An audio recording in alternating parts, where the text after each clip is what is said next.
ఈరోజు మనం భౌతిక శాస్త్రంలోని రెండు ముఖ్యమైన విషయాల గురించి తెలుసుకుందాం. అవేంటంటే సదిశ రాశులు మరియు అదిశ రాశులు. ఇవి వినడానికి కొంచెం కష్టంగా ఉన్నాయి కదా, కానీ ఇవి చాలా సులభమైన అంశాలు. సదిశ రాశుల్ని ఇంగ్లీష్లో వెక్టార్స్ అని అంటాం, అదిశ రాశుల్ని స్కేలార్స్ అని అంటాం. ఈ వీడియోలో మనం సదిశ రాశులు మరియు అదిశ రాశుల గురించి తెలుసుకొని వాటి ఉదాహరణలు, తేడాలేంటో తెలుసుకుందాం. అదిశ రాశులకి కేవలం పరిమాణం మాత్రమే ఉంటుంది, అంటే మ్యాగ్నిట్యూడ్. ఇవి ఎంత అనేది మాత్రమే చెప్తాయి. కానీ సదిశ రాశులకి పరిమాణం మరియు దిశ, మ్యాగ్నిట్యూడ్ అండ్ డైరెక్షన్ రెండూ ఉంటాయి. ఈ సదిశ రాశులు ఎంత పరిమాణం మరియు ఏ వైపు అంటే దిశ, ఈ రెండు విషయాలు చెప్తాయి. ఈ విషయాల్ని మరింత బాగా అర్థం చేసుకోవడానికి ఒక చిన్న ఉదాహరణ తీసుకుందాం. ఇక్కడ నేల మీద ఒక ఇటుక ఉంది అనుకుందాం. ఇప్పుడు మనం ఆ ఇటుకను పట్టుకొని కుడివైపుకు ఒక 5 మీటర్ల దూరం జరుపుదాం. అయితే ఈ 5 మీటర్లు అనేది సదిశ రాశ, అదిశ రాశ? ఆలోచించండి. మనల్ని ఈ ఇటుక ప్రయాణించిన దూరం ఎంత అని అడిగితే ఏం చెప్తాం? 5 మీటర్లు అని చెప్తాం కదా. ఇక్కడ మనం దిశ గురించి మాట్లాడడం లేదు, కేవలం ఎంత దూరం వెళ్ళిందని మాత్రమే అంటున్నాం. అంటే పరిమాణం గురించి మాత్రమే చెప్తున్నాం. కాబట్టి దూరం అనేది ఒక అదిశ రాశి. సరే, ఇప్పుడు మనం ఈ చిత్రాన్ని చూస్తున్నాం కాబట్టి ఇటుకను కుడివైపుకు కదిలించామని అర్థమవుతోంది. అలా కాకుండా ఇటుకను 5 మీటర్లు కదిలించాం అని అన్నారనుకోండి, ఇటుకను ఏ వైపుకు కదిలించామని? కుడివైపుకా ఎడమవైపుకా?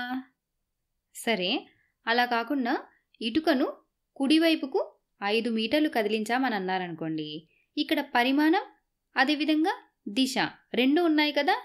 ఈ విధంగా పరిమాణం మరియు దిశ రెండూ చెప్తే దాన్ని స్థానభ్రంశం అని అంటాం. స్థానభ్రంశం సదిశ రాశి. ఇప్పుడు మనకు దూరం అదిశ రాశని, స్థానభ్రంశం సదిశ రాశని తెలిసింది కదా. సరే, ఇప్పుడు మనం ఈ లెక్కకి కాలం కూడా జత చేద్దాం. ఈ ఇటుకను 5 మీటర్లు జరపడానికి మనకు 2 సెకండ్ల టైం పట్టింది అనుకుందాం. అంటే ఈ ఇటుకను కుడివైపుకు 5 మీటర్లు జరగడానికి 2 సెకండ్ల టైం పట్టింది అనుకుంటే, ఇటుక ఇక్కడున్నప్పుడు స్టాప్ వాచ్లో 0 ఉంది. ఈ స్థానానికి చేరాక 2 సెకండ్లు చూపించింది అనుకుందాం. టైం ఒకే దిశలో ఉంటుంది కదా, అది పాజిటివ్ డైరెక్షన్లో ఉంటుంది. అయితే ఈ ఇటుక ఎంత వేగంగా కదిలింది?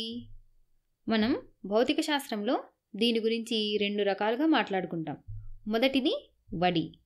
వడిని కనుక్కోవాలంటే దూరాన్ని కాలంతో భాగించాలి. ఇక్కడ దూరం ఎంత? 5 మీటర్లు, కాలం 2 సెకండ్లు. ఇప్పుడు మనం 5ని 2తో భాగిద్దాం.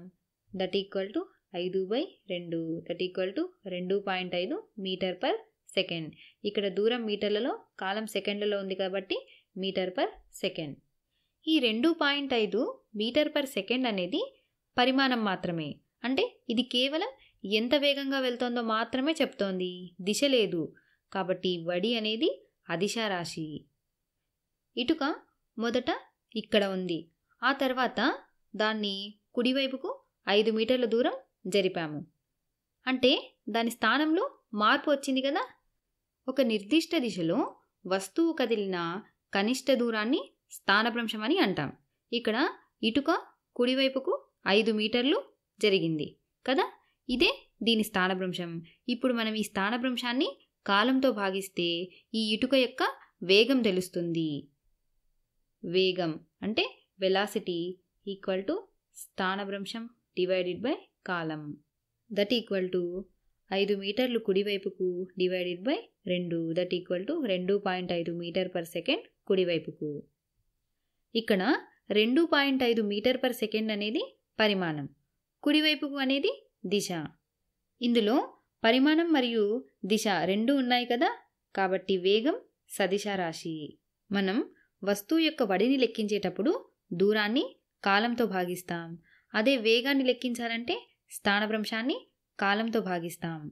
వడి కేవలం వస్తువు యొక్క పరిమాణం మాత్రమే చెప్తుంది, కానీ వేగం పరిమాణంతో పాటు దిశ కూడా చెప్తుంది. అందుకే వడి అదిశ రాశి, వేగం సదిశా రాశి.